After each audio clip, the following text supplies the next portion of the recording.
नमस्कार प्यारे विद्यार्थियों, हम पढ़ रहे हैं कक्षा 10 का चैप्टर आनुवांशिकता, जिसको हेरेडिटी कहा जाता है। आज अपन उसका पहला पार्ट शुरू करने जा रहे हैं आनुवांशिकता का, तो आप ध्यान से समझिएगा, ठीक है। आनुवांशिकता को समझने से पहले अपने को थोड़ा सा इसकी बेसिक चीज़ें हैं वो समझनी पड़ेगी। जैसे जनन, क्या चीज़? जनन, रिप्रोडक्शन बोलते हैं जिसको। जनन क्या होता है? अपन ने पढ़ा था कि जनन होता है, वो होता है अपने समान संतति उत्पन्न करना। अपने समान संतति या संतान भी बोलते हैं संतति को। अपने समान संतति या संतान उत्पन्न करना क्या कहलाता है? जनन कहलाता है। रिप्रोडक्शन जनन को बोलते हैं, रिप्रोडक्शन, ठीक है। जनन का मतलब होता है अपने समान संतति उत्पन्न करना। क्या कहलाएगा? जनन कहलाएगा। कोई भी जीव है वो अपने समान संतति उत्पन्न कर रहा है, उसको हम क्या कहेंगे? जनन कहेंगे। अब ये बेसिकली देखें तो जनन दो प्रकार का पढ़ते हैं अपन। एक तो होता है अलैंगिक जनन, जिसको एसेक्सुअल रिप्रोडक्शन बोलते हैं, और एक होता है लैंगिक जनन, जिसको अपन सेक्सुअल रिप्रोडक्शन बोलते हैं। अलैंगिक जनन और लैंगिक जनन इस चैप्टर में नहीं है, लेकिन इसको अपन चैप्टर को पढ़ने से पहले थोड़ी सी बेसिक चीज़ें आपको मैं बता रहा हूँ। तो देखिए, अलैंगिक जनन होता है, उसमें क्या है, एक जीव है, कोई भी एक जीव है, इसी जीव से नया जीव बनेगा। इसी जीव से नया जीव, मान लो इसके दो खंड बन गए और इन दोनों खंडों से ये दो जीव बन गए इसी एक से, तो इसमें समानता रहेगी। क्या रहेगी? समानता रहेगी। ये बात ही मैं समझाना चाह रहा हूँ आपको। और लैंगिक जनन में क्या होता है? लैंगिक जनन में एक नर होगा और एक मादा होगी। एक तो नर होगा और एक मादा होगी। तो इन नर और मादा के अलग अलग युग्मक मिलकर और नया जीव बनाएंगे। तो ये नया जीव बनेगा, तो इस नए जीव में क्या आएगी? विभिन्नता आएगी, वेरिएशन आएगा, इसमें विभिन्नता आएगी। तो अपना चैप्टर यहीं से स्टार्ट होता है कि अलैंगिक जनन से उत्पन्न जीवों में समानता होती है, जबकि लैंगिक जनन में उत्पन्न जीवों में क्या होती है? विविधता होती है। ये इसका कारण क्या है? तो आपको ध्यान देना है प्यारे बच्चों। अलैंगिक जनन होता है, उस अलैंगिक जनन में क्या होता है? जो जीव होता है वो अकेला जीव होता है, और इसी एकल जीव से ही नए जीव बनते हैं। ये दोनों नए जीव बने, ये दोनों नए जीव बने। तो इसके लक्षण ही पीढ़ी दर पीढ़ी इसमें चलते रहेंगे। इसके एक अकेले जीव के लक्षण इसमें आगे, इसमें आगे, इसके लक्षण ही फिर आगे बढ़ते जाएंगे, तो उनमें बढ़ते जाएंगे, वही लक्षण चलते जाएंगे। तो इस जनन में क्या रहेगी? समानता रहेगी। कोई वेरिएशन आया क्या? नहीं आया, क्योंकि एक जीव के ही है, टुकड़े होते जा रहे हैं, आगे से आगे टुकड़े होते जा रहे हैं। तो एक जीव से तो इनमें क्या रहेगी? समानता रहेगी। लैंगिक जनन में क्या होता है? नर के लक्षण आएंगे और मादा के लक्षण आएंगे, तो दोनों के अलग अलग जीन्स हैं और अलग अलग लक्षण आएंगे। तो इससे क्या होगा? आपके जो जीव उत्पन्न होगा, इनमें आधे लक्षण तो किसके आ जाएंगे? नर के, और आधे लक्षण किसके रह जाएंगे? मादा के। इसलिए इस जीव में क्या उत्पन्न हो जाएगी? विभिन्नता उत्पन्न हो जाएगी।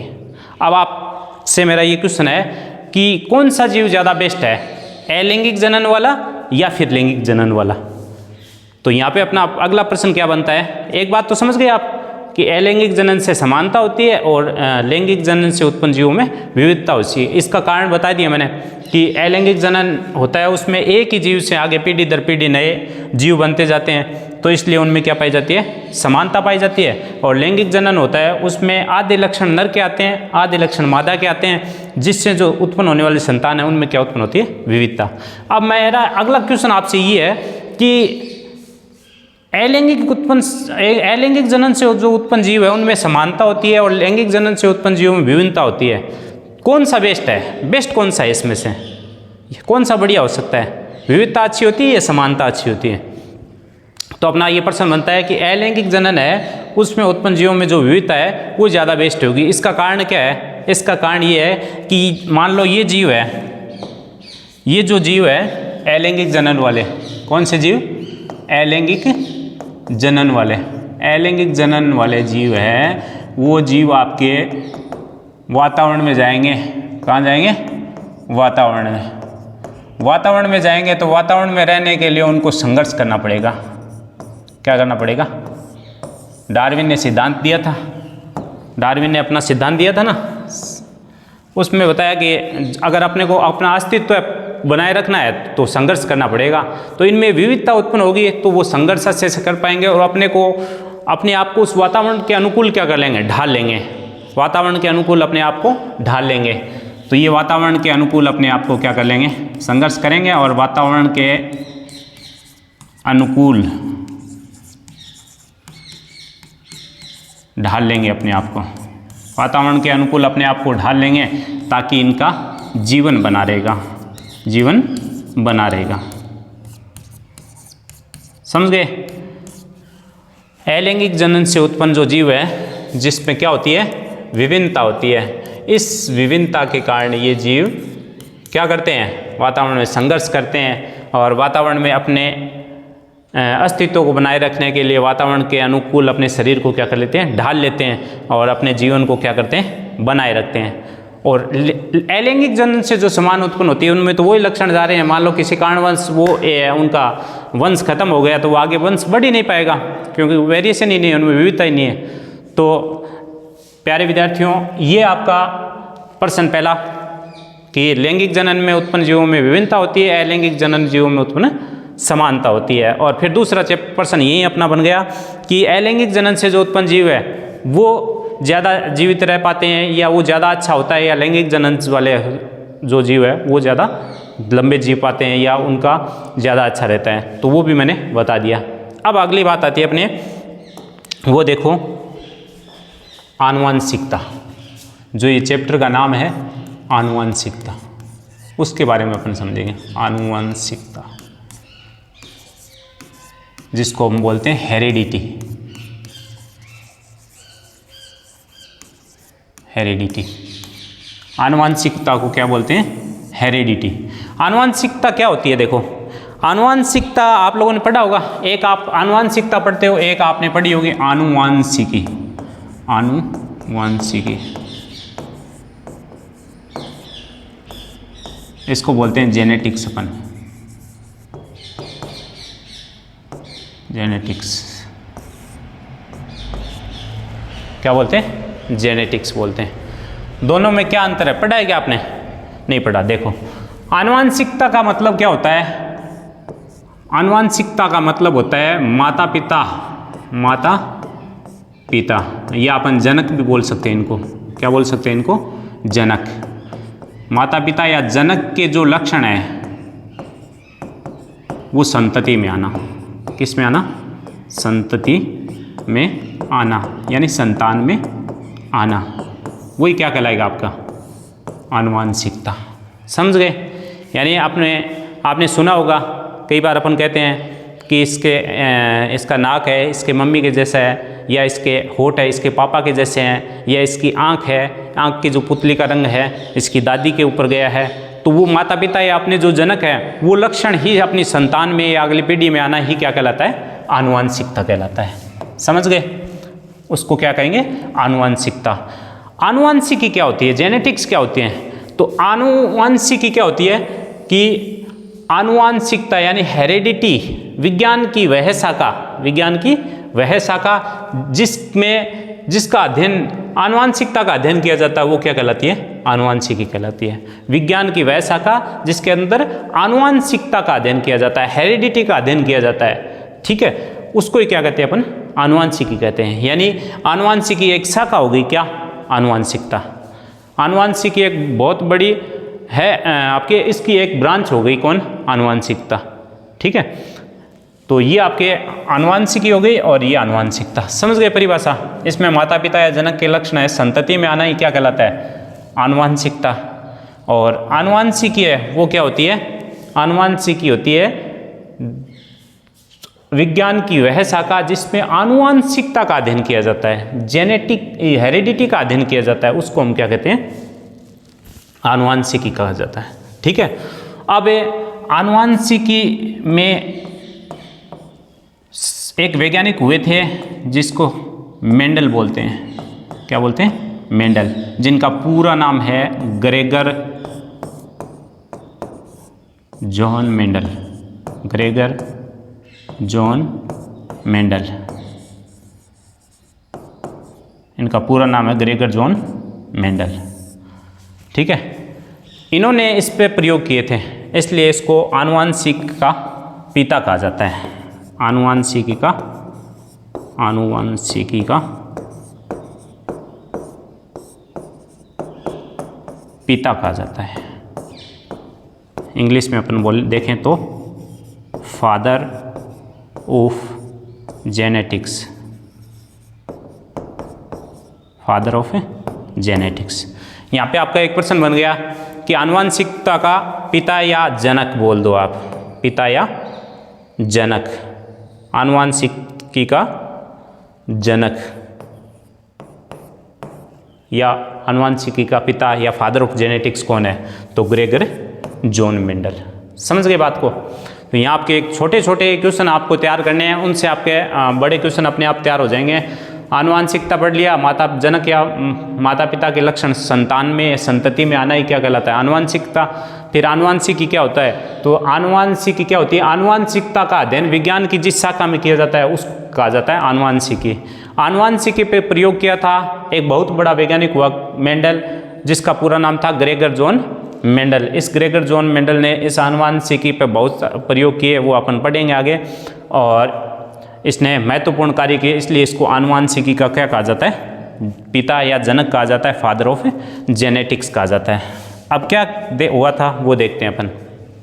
देखो, मेंडल ने आनुवांशिकी के क्षेत्र में इसके जेनेटिक्स के क्षेत्र में, आनुवांशिकी के क्षेत्र में बहुत प्रयोग किए थे।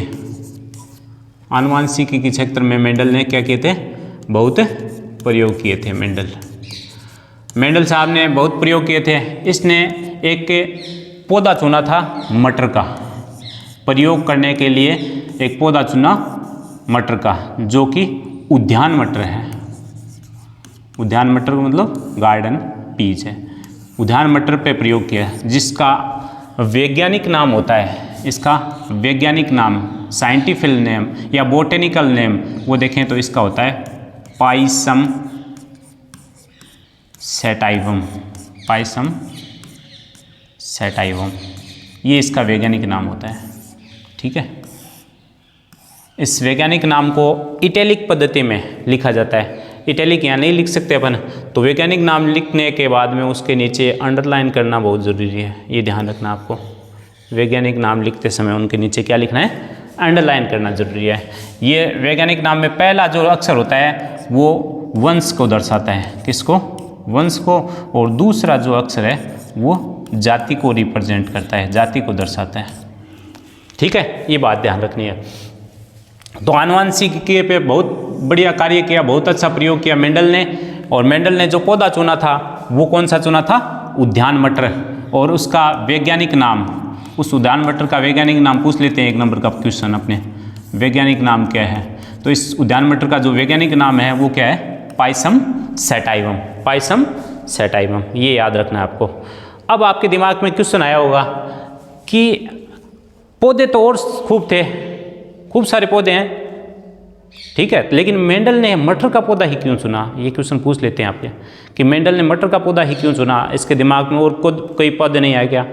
ठीक है, टमाटर क्यों नहीं लिया, आलू क्यों नहीं लिया, बैंगन क्यों नहीं लिया, ये नीम क्यों नहीं लिया, पिंपल क्यों नहीं लिया? खूब सारे पौधे होते हैं, तो इसका क्या कारण था? इसका क्या कारण था? तो मेंडल ने मटर का पौधा चुनने के क्या कारण थे? तो वो देखो, पहली बात, मटर का पौधा होता है बहुत ही छोटा होता है। क्या होता है? बहुत ही छोटा होता है। छोटा होगा तो मेंडल ने क्या किया? अपना प्रयोग करने के लिए अपने घर में एक उद्यान लगा लिया। नहीं तो बड़े बड़े पौधे लगाओ। और ऐसे है नहीं कि मेंडल ने एक पीढ़ी का अध्ययन किया था, मटर की बहुत सारी पीढ़ी दर पीढ़ी, पीढ़ी दर पीढ़ी, पीढ़ी दर पीढ़ी वो अध्ययन करता गया। अगर एक पीढ़ी का अध्ययन करना हो तो बड़े पौधे भी काम में ले लें, लेकिन ये तो पीढ़ी दर पीढ़ी अध्ययन करता गया था। तो सबसे पहली बात कि मटर का पौधा क्या होता है? छोटा पौधा होता है मटर का। ठीक है, छोटा पौधा होने के कारण उसको जगह कम चाहिए। दूसरी बात, मटर का पौधा 1 वर्षीय शाक होता है, 1 वर्षीय शाक होता है। मटर का पौधा 1 वर्षीय शाक होगा, तो 1 वर्षीय शाक होने के कारण 1 वर्ष में इसकी 1 पीढ़ी का अध्ययन कर दिया जाएगा, ज़्यादा समय भी नहीं लेना पड़ेगा, नहीं तो पौधा उगेगा कि सालों लगा देगा, इतने में तो आदमी की उम्र बीत जाएगी। तो ये 1 वर्षीय शाक होता है। अगली बात कि छोटा होता है और कम स्थान घेरता है, ये भी कह सकते हैं अपन, कम स्थान घेरता है, ठीक है ना। छोटा 1 वर्षीय शाक होता है। अगली बात, मेंडल का जो पौधा है उसमें आसानी से स्वपरागण या परपरागण आसानी से कराया जा सकता है।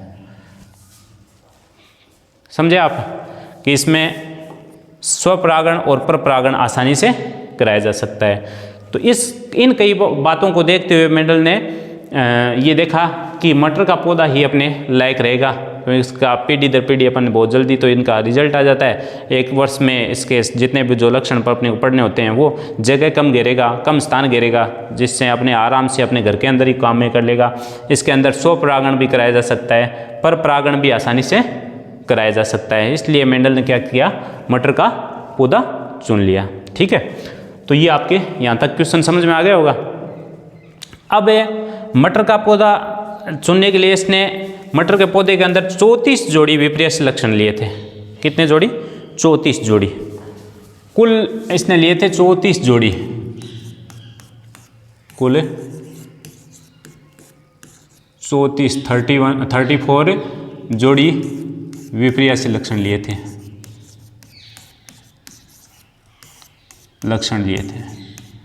ठीक है।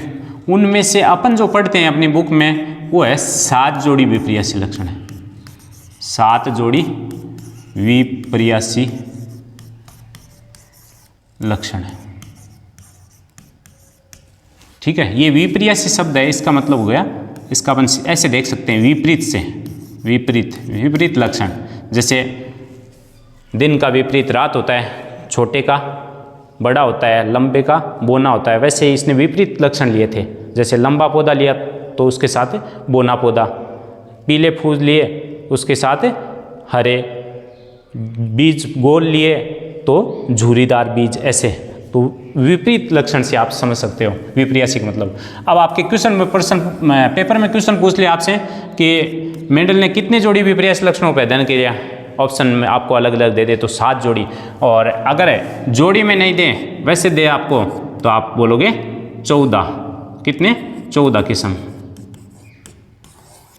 संख्या में बोल दे, ये प्रश्न दे सकता है आपको घुमा के, मेंडल ने कितने लक्षणों पर अध्ययन किया, तो प्रश्न दे दिया आपको 7, 14, ठीक है, 7 जोड़ी, 14 जोड़ी, ऐसे। तो आपको कन्फ्यूज़ नहीं होना है वहाँ पे, यहाँ घुमा सकता है आपसे। तो ध्यान रखना आप, मेंडल ने कितने जोड़ी विपर्यासी लक्षणों पर अध्ययन किया? 7 जोड़ी, जिनमें जैसे पौधे की लंबाई का ले लिया, बीज के आकार का ले लिया, बीज के रंग का ले लिया, फली के आकार का ले लिया, फली के रंग का ले लिया, ठीक है, पुष्प की स्थिति का ले लिया, पुष्प का रंग ले लिया। ये 7 जोड़ी लक्षण लिए थे, ठीक है। 2 बीज पे, 2 पुष्प पे और 2 आपके इस पे हो गए फली पे, ठीक है, 6 हो गए, और 1 लिया था पौधे की लंबाई पे। तो 7 विपर्यासी लक्षणों पे अध्ययन किया था इसने, ये आपको ध्यान रखना है। 7 जोड़ी विपर्यासी लक्षणों पे अध्ययन किया था मेंडल ने, ठीक है, ये ध्यान रखना है आपको। देखो थोड़ा सा अपन देख लेते हैं, चलो चलते हैं। देखिए बच्चों, सबसे पहली बात है कि अलैंगिक जनन में उत्पन्न जीवों में समानताएं होती है, जबकि लैंगिक जनन में उत्पन्न जीवों में विविधताएं होती है। ये सामान्य सी बात है, ये मैंने आपको बता दी। अब यहाँ इसी का क्वेश्चन बना दिया कि अलैंगिक जनन की अपेक्षा लैंगिक जनन में विविधताएं अधिक स्थायी होती है। लैंगिक जनन वाली व्याख्या करो कि अलैंगिक जनन की अपेक्षा लैंगिक जनन में विविधता होती है, अपने को पता है, और वो स्थायी होती है। क्यों? तो इसका रीजन दिया हुआ है, देखो क्या दिया है कि अलैंगिक जनन की अपेक्षा लैंगिक जनन द्वारा उत्पन्न विविधताएं अधिक स्थायी होती है। क्यों होती है वो? क्योंकि अलैंगिक जनन एक ही जीव से होने के कारण क्या होता है उसी के गुण और लक्षण संतान में आते हैं। अलैंगिक में क्या होगा, जीव अकेला है तो उसी के लक्षण और उसी के गुण उसी संतान में आते हैं, तथा ये लक्षण है बिना परिवर्तन के पीढ़ी दर पीढ़ी समान रूप से चलते जाते हैं, समान रूप से चलते जाते हैं, उनमें कोई परिवर्तन नहीं होता है। अगली पीढ़ी में गए, फिर अगली पीढ़ी में, फिर अगली, कोई उनमें क्या नहीं हुआ, परिवर्तन नहीं हुआ। लेकिन लैंगिक जनन में नर और मादा, नर तथा मादा युग्मकों के संयोजन से जीव का निर्माण होता है। यहाँ पे एक नर होगा और एक मादा होगा, जिससे जीव का निर्माण होता है। नर और मादा के भिन्न भिन्न जीन के कारण उत्पन्न होने वाली संतान में भी विविधता होगी। यहाँ नर के आधे लक्षण नर के आ जाएंगे, आधे मादा के आ जाएंगे, तो होने वाली संतान में क्या उत्पन्न होगी, विभिन्नता उत्पन्न होगी। क्या उत्पन्न होगी, विविधता। ठीक है, साथ साथ में आप स्क्रीनशॉट लेके अपने नोट्स भी बनाते रहना और इनको समझते रहना। ठीक है, तो समझ में आ गया होगी। ये मैंने बता दिया था कि अलैंगिक जनन है, उसमें उत्पन्न होने वाली समान जो संतान होगी उनमें समानता रहेगी, ज़्यादा विविधता कम होगी, कारण कि एक ही जीव से पौधे ये बन रहे हैं, अलग अलग आपके नया जीव बनता जा रहा है, जिसके कारण उनमें विविधता नहीं होगी।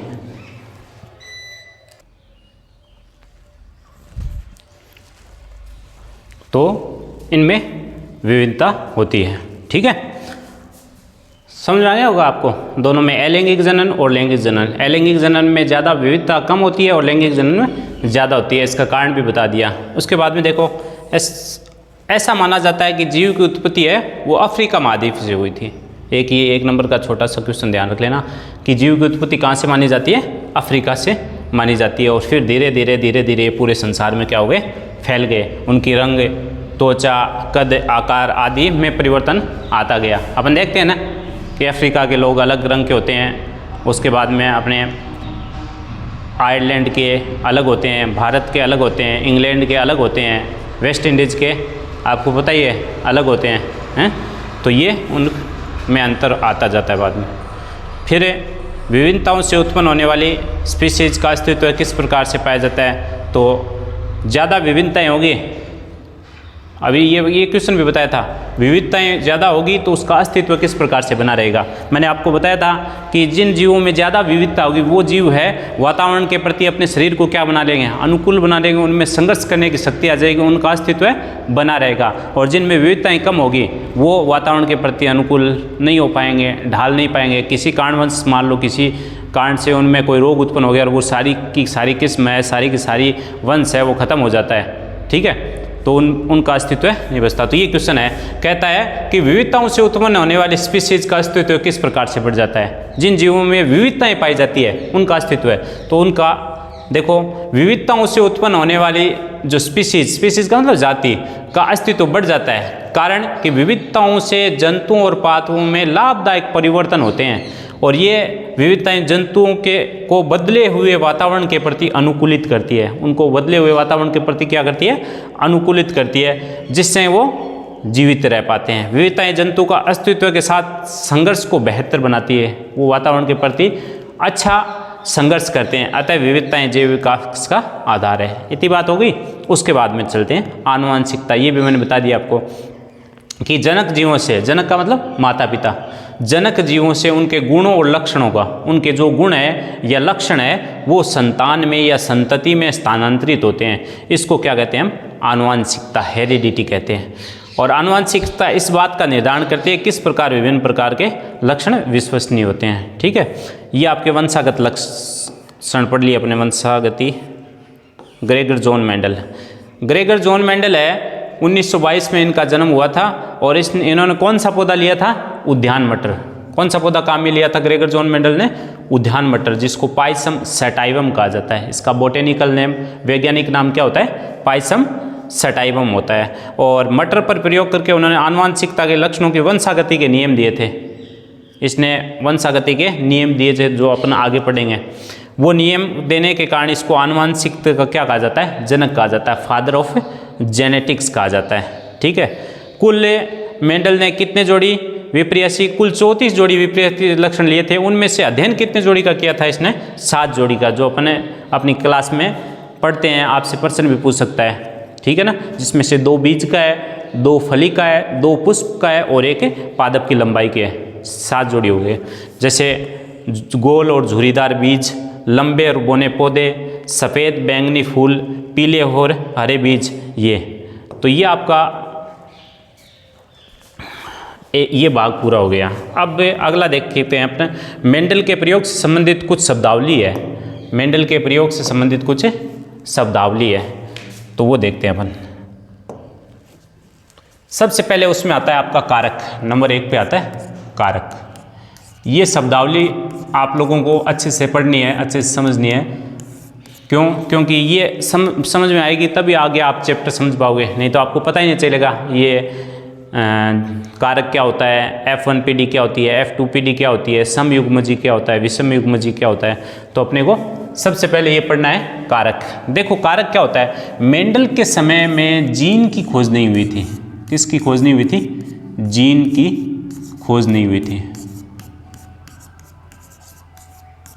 ठीक है, तो जो मेंडल था, मेंडल भाई साहब है, मेंडल भाई साहब ने बताया कि आनुवांशिक जो लक्षण होते हैं, कौन से लक्षण? आनुवांशिक लक्षण। आनुवांशिक लक्षण होते हैं, उन आनुवांशिक लक्षणों को एक स्थान से दूसरे स्थान पर, यानी एक पीढ़ी से दूसरी पीढ़ी में, एक पीढ़ी से दूसरी पीढ़ी में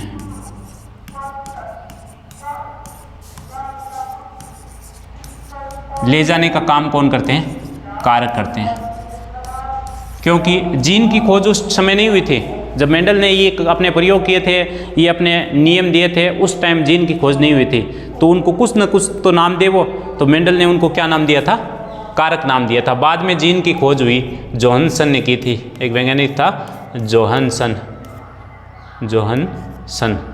जोहानसन ने बाद में जीन की खोज की थी। ठीक है, तो पहला आपका जो मेंडल की जो शब्दावली है, क्या है? शब्दावली। शब्दावली मेंडल की, उन शब्दावली में टर्मिनोलॉजी भी बोलते हैं जिसको, उनमें सबसे पहला पॉइंट आता है आपके कारक। तो मेंडल के समय जीन की खोज नहीं हुई थी, तो उसने बताया कि आनुवांशिक लक्षणों को एक पीढ़ी से दूसरी पीढ़ी या माता पिता से संतान तक पहुंचाने के लिए किसकी आवश्यकता होती है? कोई ना कोई ऐसा आपके बिंदु होता है जो लक्षणों को ले जाता है। तो उस मेंडल ने उसको क्या नाम दिया? कारक नाम दिया। ठीक है ना, तो ये आपका कारक आ गया। जीन की खोज नहीं हुई थी, जीन की खोज बाद में जोहानसन ने की थी। जोहानसन ने किसकी खोज की थी? जीन की बाद में की थी। पहला ये है। दूसरा आपके आता है संकरण। क्या आता है? संकरण। इसको फैक्टर नाम भी दिया था, FACTOR, फैक्टर। संकरण, जिसको अपन बोलते हैं क्रॉस। संकरण को क्या बोलते हैं? क्रॉस। संकरण क्या होता है? दो जाति के जीवों के मध्य, दो जीवों के मध्य मान लो, या दो जाति के जीवों के मध्य क्रॉस। दो जीवों के मध्य क्रॉस कराना ही क्या कहलाता है? संकरण कहलाता है। दो जीव ले लिए या दो पादप ले लिए, मेंडल ने तो क्या मटर के लिए, तो दो पादप ले लिए, उनके मध्य संकरण कराया, क्रॉस कराया। ठीक है, उसको बोलते हैं संकरण। अब इन दो जीवों के मध्य क्रॉस कराने से जो संतान उत्पन्न होती है, जो संतति उत्पन्न होती है, जो संतति उत्पन्न होती है, उस संतति को क्या बोलते हैं? उस संतति को बोलते हैं संकर संतति, हाइब्रिड बोलते हैं जिसको, संकर संतति। अरे ये हाइब्रिड होगी कि नहीं? हाइब्रिड, जैसे अपने हाइब्रिड बीज आता है कि दो अलग अलग, एक मान लो लंबा बढ़ने वाला पादप है, एक ऐसा है जिसकी फली ज़्यादा लगती है, उन दोनों में क्रॉस कराया तो उस पादप से जो संतान उत्पन्न है उसमें लंबा बढ़ने का गुण भी आ गया और साथ में उसमें फली भी ज़्यादा लगेगी, तो वो कैसा हो गया? हाइब्रिड हो गया। अपने खेतों में अपन बीजते हैं ना हाइब्रिड बीज, तो वही बात है। तो दो जीवों के मध्य क्रॉस कराने को क्या कहते हैं? संकरण। और इससे जो संतान उत्पन्न होती है, इससे जो संतति उत्पन्न होती है, उसको बोलते हैं संकर संतति, या फिर उसको बोलते हैं हाइब्रिड। ठीक है, अगली जो मेंडल की शब्दावली है तीसरे नंबर की, उसमें आता है आपके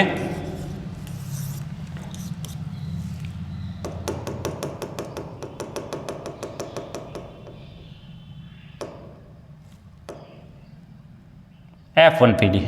कौन सा आता है? F1PD। F1PD क्या होती है? देखो, F1PD पहला अपन ने कारक पढ़ लिया, दूसरा अपन ने क्या पढ़ लिया, संकरण। तीसरा पढ़ते हैं F1PD। तो F1PD क्या होती है? मेंडल ने बताया कि जब दो जनक है, दो जीव या दो जनक मान लो, दो जीव या दो जनक है, इन जनकों के मध्य अपन ने दोनों के मध्य क्रॉस कराया। क्या करवाया? दो जनक, मैं बता देता हूँ आपको, जैसे ये एक ये दूसरा, इन दोनों के मध्य क्रॉस कराया। तो क्रॉस कराने से जो संतान उत्पन्न हुई है, मान लो C संतान होती है, तो ये पहली पीढ़ी की संतान उत्पन्न हुई है, उसको बोलते हैं F1PD। क्या बोलते हैं? F1PD। समझ आएगी बात? जब दो जीवों के जनकों के मध्य क्रॉस कराने से उसकी पहली पीढ़ी की जो संतान है, उन संतान को बोलते हैं F1PD। समझ गए?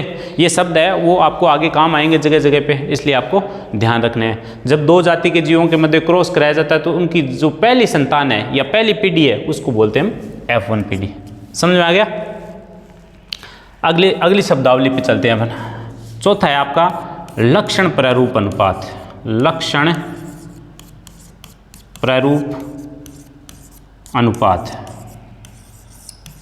लक्षण प्रारूप अनुपात, जिसको फिनोटाइप बोलते हैं। फिनोटाइप बोलते हैं, लक्षण प्रारूप अनुपात। ठीक है, साथ साथ में ध्यान रखना, सबसे पहले हमने कारक देखा बाह्य लक्षणों को अध्ययन करने के लिए। उसने मेंडल ने बताया कि आनुवांशिक लक्षण एक पीढ़ी से दूसरी पीढ़ी में जाते हैं तो वो कारक हो गया। दूसरा अपन ने पढ़ा संकरण, दो जाति जीवों के मध्य क्रॉस कराने को संकरण कहते हैं। इससे जो संतान उत्पन्न होती है वो आपके कौन सी होती है? संकर संतति, हाइब्रिड। तीसरा अपन पढ़ रहे हैं F1PD। तो दो जाति के जीवों के मध्य या दो जनकों के मध्य क्रॉस कराने से जो पहली पीढ़ी प्राप्त होती है वो F1PD आती है। और अब है लक्षण प्रारूप अनुपात या फिनोटाइप। इसमें क्या होता है कि पौधे के बाह्य लक्षण, पौधे के बाह्य लक्षण कोई क्या कहते हैं अपन? लक्षण प्रारूप कहते हैं। पौधा बाहर से कैसा दिख रहा है, जैसे अपन बाहर से ही किसी व्यक्ति को देख के कह सकते हैं कि इसकी पर्सनालिटी कैसी है, इसका बाह्य लक्षण कैसा है, उसके मन में क्या चल रहा है, क्या विचार चल रहे हैं, वो अपन नहीं पता लगा सकते। लेकिन बाहर से देखते हैं अपन किसी की पर्सनालिटी बता सकते हैं कि हाँ ये लगभग ये काम कर सकता है या ये काम कर रहा है, ठीक है, या इस पोस्ट पे है ये, ठीक है ना। वैसे अपन बाहर से देख के पादप है, जैसे समान लंबाई की है या ऊंचाई की है, कोई पादप बोना है, तो जो जितने भी बाहर से जो लक्षण दिखाई देते हैं जिनको अपन क्या कहते हैं? बाह्य लक्षण है, ठीक है, वो सारे के सारे क्या कहलाते हैं? लक्षण प्रारूप अनुपात, जिसको बोलते हैं फिनोटाइप। जैसे मान लो 3 पादप है, एक जैसे लंबाई के हैं तीनों, ठीक है, लेकिन उनके अंदर जीन अलग अलग है। एक पादप बोना है तो तीनों पादप लंबाई वाले हैं, वो उनका लक्षण है कि बाहर से देखने पर वो तीनों एक जैसे दिख रहे हैं, अंदर उनके अंदर कोई रोग है या उनके जीन कैसे हैं वो अपने को पता नहीं चल रहा। समझ गए? ये लक्षण प्रारूप अनुपात होता है। अगला अपना 5वां आता है जीन प्रारूप अनुपात। जीन प्रारूप अनुपात, जीन प्रारूप अनुपात, जिसको जीनोटाइप बोलते हैं। जीनोटाइप। अब ये अपने ये बता दिया कि बाहर से देखने पर 3 पौधे लंबे दिख रहे हैं, एक बोना दिख रहा है अपने को, अपने देखते ही बता दिया कि हाँ ये तीनों पौधे लंबे, एक बोना है। लेकिन उनके अंदर जो जीव की जीनी संरचना है, उनके अंदर जो जीन लगे हैं, उन जीन की संरचना कैसी लगी हुई है उसको क्या कहते हैं अपन? जीव की जीनी संरचना कोई क्या कहते हैं? जीन प्रारूप अनुपात या जीनोटाइप कहते हैं। पढ़ेंगे अपन आगे और समझ में आ जाएगा आपके। अभी आपको इनकी डेफिनेशन है, सामान्य जानकारी बता रहे हैं। जैसे अपन बात कर रहे हैं कि एक पौधा है जिसमें जीन है कैपिटल टी। कैपिटल टी क्या होता है? लंबाई का प्रतीक होता है, ठीक है। जीन है वो लंबाई का जीन हो गया। ये जीन हमेशा जोड़े के रूप में रहता है, आपको ध्यान रखना। ये स्मॉल टी है और ये स्मॉल टी आपका, तो ये किस रूप में है? किस रूप में है ये भी आपके जीन जोड़े के रूप में आ गया। तो ये बोनेपन का जीन है, ठीक है ना। तो इसकी जो जीन की जो संरचना है कैसी है? एक तो ये होगी कैपिटल टी, एक स्मॉल टी। एक मैं ऐसे लिख सकता हूँ कैपिटल टी स्मॉल टी। तो यहाँ जो जीन है वो अलग अलग आ गए, एक कैपिटल टी आ गया, एक स्मॉल टी आ गया। तो जीव के अंदर की जीन की संरचना देखो, इसमें अलग है, इसमें अलग है, इसमें अलग है। तो ये जीव की क्या होगी? जीन की संरचना हो गई। तो इसको हम वो जीनोटाइप बोलते हैं। और बाहर से देखने पर जो पौधे दिखाई देते हैं या बाहर से देखने पर जो लक्षण दिखाई देते हैं, उन लक्षणों को क्या बोलते हैं अपन? बाह्य लक्षण या लक्षण प्ररूप अनुपात। ठीक है, उसके बाद में अगली शब्दावली आती है अपने जीनोटाइप आ गया आपका, फिनोटाइप आ गया, उसके बाद में आता है युग्म विकल्पी। क्या आता है? युग्म विकल्पी।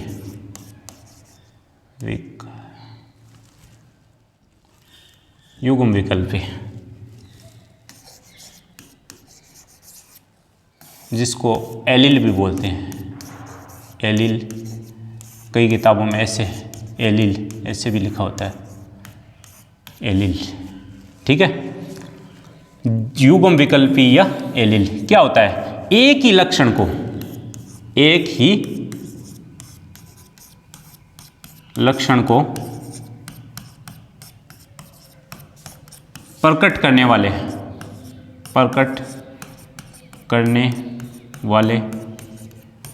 दो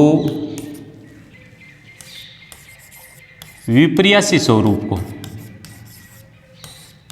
विपर्यासी रूप लिख दो, को क्या कहते हैं? युग्म विकल्पी कहते हैं। युग्म विकल्पी या एलील या फिर उसको एलील कहते हैं। अब समझो इस बात को, देखो क्या होता है। देखो, एक ही लक्षण या एक ही गुण, एक ही लक्षण या एक ही गुण को प्रकट करने वाले दो विपर्यासी स्वरूप, विपर्यासी का मतलब विपरीत, विपरीत। समझो इसको ध्यान से, देखो, क्योंकि ये बहुत बार बच्चे कन्फ्यूज होते हैं। युग्म विकल्पी एलील क्या होता है? एक तो होता है जीन, ठीक है, और एक होता है एलील या युग्म विकल्पी। ठीक है, जीन क्या होता है? जीन जोड़े के रूप में रहता है, जैसे कैपिटल टी ये लंबाई का जीन है, ठीक है, लेकिन लंबाई का आपके पौधे के लंबेपन का, ठीक है। लेकिन युग्म विकल्पी क्या होता है? जैसे मान लो कैपिटल टी हो गया, ये लंबे पादप के लिए, किसके लिए हुआ? लंबे पादप का जीन है, लंबे पादप का जीन है, समझे। अब इसका विपर्यासी, विपर्यासी का मतलब विपरीत, विपरीत तो लंबे का विपरीत क्या होगा? बोना। लंबे का विपरीत क्या होगा? बोना। तो बोने का लिए अपन स्मॉल टी दर्शाएंगे। यहाँ पे बोना ड्वार्फ मिस भी बोना होता है, तो अपन स्मॉल डी नहीं लेंगे। क्यों? क्योंकि कैपिटल डी है, कैपिटल टी है वो प्रभावी होता है। ये क्या रहेगा? प्रभावी रहेगा। किस पे? बोने वाले पे, स्मॉल टी वाले पे, ठीक है ना, ये प्रभावी होता है। तो इसका विपर्यासी सेम इसके जैसा ही लेंगे, लेकिन वो स्मॉल वाला लेंगे। तो कैपिटल टी लंबे पादप का जीन है, तो इसका स्मॉल क्या हो जाए, इसका जो विपर्यासी क्या हो जाएगा? Small T. समझ में आएगी बात? कि एक ही लक्षण, एक लक्षण कौन सा है? लंबाई का। एक लक्षण कौन सा है? लंबाई का। एक ही गुण है, वो मान लो लंबाई का लिया है अपन ने, उदाहरण लिया है लंबाई का। तो एक ही गुण को, ये एक ही लक्षण को प्रकट करने वाले दो विपर्यासी स्वरूप, दो विपर्यासी रूप। एक ही लक्षण कौन सा है? लंबाई का। और लंबाई का जो एक लक्षण टी है, इसका विपर्यासी क्या हो गया? Small T. समझे? विपर्यासी का मतलब इसका कैपिटल टी है, इसका विपर्यासी क्या हो गया? Small T. ठीक है ना, ये ध्यान रखना आपको। जैसे मैं बोल दूं कि एक पादप है जिसके बीज कैसे है? गोल है। कैसे है? गोल है। तो गोल का अपन रहते हैं राउंड शेप में, राउंड शेप। तो इसका विपर्यासी होगा वो क्या हो जाएगा? Small R. ऐसा नहीं कि गोल का क्या हो जाएगा? झुरीदार। झुरीदार का दूसरा होता है, लेकिन इसका स्मॉल आर लेंगे, ठीक है। ऐसे मैंने ले लिया, मान लो पीले बीज, पीले के लिए आता है कैपिटल वाई, पीले और हरे बीज आते हैं, तो हरे का इसका विपर्यासी क्या हो जाएगा? Small Y. तो ये एक दूसरे के क्या है? विपर्यासी है। विपर्यासी का मतलब समझ लेना आप, कैपिटल और स्मॉल अक्षर साथ साथ में हो तो वो एक दूसरे के क्या है? विपर्यासी है। ध्यान रखने का ये तरीका आपको। युग्म विकल्पी या एलील कैसे ध्यान रखना आपको? आप ऐसे ध्यान रखना है ना, एक कैपिटल आ रहा है, एक स्मॉल आ रहा है, इसका मतलब वो एक दूसरे के क्या है? विपर्यासी है या युग्म विकल्पी या एलील है। स्मॉल आर, कैपिटल आर का युग्म विकल्पी या एलील क्या हो गया? Small R. और कैपिटल वाई का क्या हो गया? Small Y. समझ में आ गया आपके? तो ये ध्यान रखना आपको, ठीक है। कोई भी एक ही गुण है पादप का, उसको प्रकट करने वाले दो रूप, एक कैपिटल आ जाएगा, एक स्मॉल आ जाएगा। ये लिखा है अपन ने, देखो, एक ही लक्षण को प्रकट करने वाले दो विपर्यासी रूप, एक लक्षण क्या लिया अपन ने, मान लो लंबाई का लिया है तो लंबाई का कैपिटल टी आ गया तो उसका विपरीत स्मॉल टी। अगर अपन गोल बीज लेते हैं तो उसका क्या आ जाएगा, झुर्रीदार स्मॉल आर। अगर येलो बीज का रंग लेते हैं पीला तो कैसा आ जाएगा, स्मॉल वाई। क्लियर। आगे देखो, अगला अपना जो है 7 नंबर पे जो शब्दावली है वो है समयुग्मजी। समयुग्मजी, समयुग्मजी क्या होता है, यदि दोनों जीन है जो भाग ले रहे हैं, वो दोनों जीन अगर समान हो, दोनों जीन क्या हो, समान हो, तो उस अवस्था को बोलते हैं हम समयुग्मजी अवस्था, होमोजाइगस बोलते हैं। विज्ञान में इंग्लिश में इनको होमोजाइगस बोलते हैं। ठीक है, तो भाग लेने वाले ये दोनों जीन यदि समान हो तो उस अवस्था को क्या कहते हैं, समयुग्मजी अवस्था कहते हैं। कैसे, जैसे मान लो पादप है कोई, तो उसके जैसे पादप है तो लंबाई के दोनों जीन ये देखो कैपिटल टी, तो ये शुद्ध लंबे हो गए। दोनों जीन कैपिटल टी आ गए ना, तो ये कैसे हो गए, शुद्ध लंबे हो गए। स्मॉल टी, तो देखो दोनों ही क्या है, एक जैसे हैं, जीन समान है, तो ये कैसे हो गए, अशुद्ध शुद्ध बने। अशुद्ध कैसे हो गए, शुद्ध है, शुद्ध बोने हो गए ये। तो यहाँ पे देखो भाग लेने वाले दोनों जीन समान है, यहाँ कैपिटल टी है, तो ये अवस्था कैसी होगी, समयुग्मजी। यहाँ दोनों भाग लेने वाले जीन कैसे हैं, स्मॉल टी, तो ये कैसी अवस्था होगी, समयुग्मजी अवस्था। समझ आ गई बात अपने, समयुग्मजी अवस्था। यानी किसी क्रॉस में या संकरण में भाग लेने वाले दोनों जीन अगर समान हो या एक जैसे हो तो उस अवस्था को समयुग्मजी बोलते हैं। उसके बाद में एक आती है आपकी विषम युग्मजी। अगली अवस्था कौन सी है आपकी, 8 नंबर, यहाँ बता देता हूँ, विषम युग्मजी, हेटेरोजाइगस विषम युग्मजी। विषम युग्मजी में क्या होता है, भाग लेने वाले दोनों जीन हैं, संकरण में भाग लेने वाले दोनों जीन असमान हो, समान नहीं होने चाहिए, उसका अलग है, विषम हो गया, असमान है, तो उसको बोलते हैं क्या, विषम युग्मजी। जैसे भाग लेने वाले दोनों जीन अपने, एक कैपिटल टी आ गया, एक स्मॉल टी आ गया, तो ये दोनों जीन है कैसे हो गए, अलग अलग हो गए कि नहीं, तो इस अवस्था को कौन सी अवस्था बोलते हैं अपन, विषम युग्मजी अवस्था। ठीक है, समझ जाओगे सारे, आपके अभी दिमाग में आ रहा होगा कि कैपिटल टी क्या है, स्मॉल टी क्या है, ये सारे के सारे अपन समझेंगे, अभी पढ़ेंगे।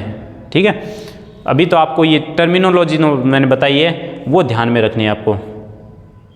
क्या टर्मिनोलॉजी बताई है, एक बार हम रिवीजन कर लेते हैं इसका, देखना आप।